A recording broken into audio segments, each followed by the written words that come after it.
খবরই দেবে না খবরই দেবে না একটা মানুষ খবরই দেবে না নাকি এবার ছবি তুলে আনাও পাবো না দুটো ছবি পাওয়া ক্যামেরা বলা আছে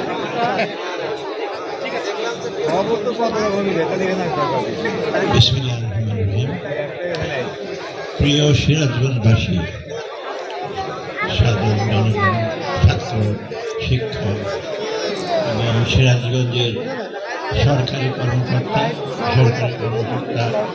এবং অন্য সুদীবৃন্দ, আমরা একটু দেরিতে আসলে দুঃখিত, ক্ষমা করে নিচ্ছি। আরও 3 জায়গায় আরও ভরসাটা পাওয়া হয়নি। যাই হোক, আজকে একটা বড় মহান দিকে আসছে। প্রথমে আমি স্মরণ করি মহান মুক্তিযুদ্ধ যারা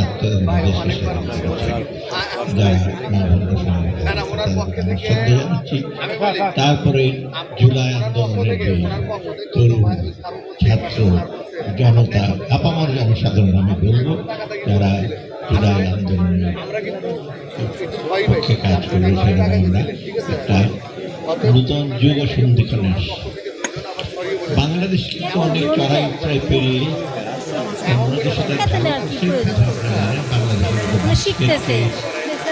বিক্ষোভের দেশ যেটা সেটা হবে।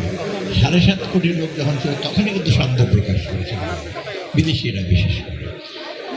আমরা এখন 17-18 কোটি লোক, এখনো কিন্তু আমরা অনাহারে মারা যাচ্ছে বা অর্ধারে মারা যাচ্ছে বা অনেকটা অন্য দেশের তুলনায় অবশেষে বলেছেন যে মনস্থিতি কিছুটা বেশি আছি, কিন্তু মোটামুটি কিন্তু আমরা সচ্ছল মানে ভালো অবস্থা। কারো একক কৃতিত্ব না, সবচেয়ে বেশি আমাদের দুর্বলতা হলো সেটা আমাদের নিজেদের দুর্বলতা, দুর্নীতি, নিজেদের মধ্যে পরামর্শ, আমার পরার্থকতার অভাব, ইউনিটির অভাব, কোঅপারেশনের অভাব। এই আমরা জুলাই, আমরা যখন সেপ্টেম্বরে আসি, আমাদের মূল উদ্দেশ্য ছিল, আমি অনেক জায়গায় বলেছি, আমরা ক্ষমতা নেইনি, আমরা দায়িত্ব নিয়েছি। আমাদের কিছু একটা দায়িত্ব দিয়েছে দেশটাকে সঠিকভাবে, এবং দেশটা যখন, বিশেষ করে আমি অর্থনীতি নিয়ে কাজ করি, আপনারা জানেন অর্থনীতির অবস্থা। আমার ছাত্র কিন্তু বাংলাদেশের ছাত্র, সে IMF ছিল প্রায় 80-90টা দেশে গিয়েছে।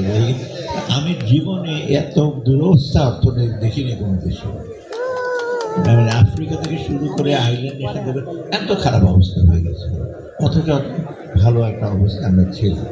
অনেকে, আমি বলেছি যে সে খাদের কাছে অনেক ICUতে আমরা ছিলাম, কিন্তু এখন ICU মানে মোটামুটি ICU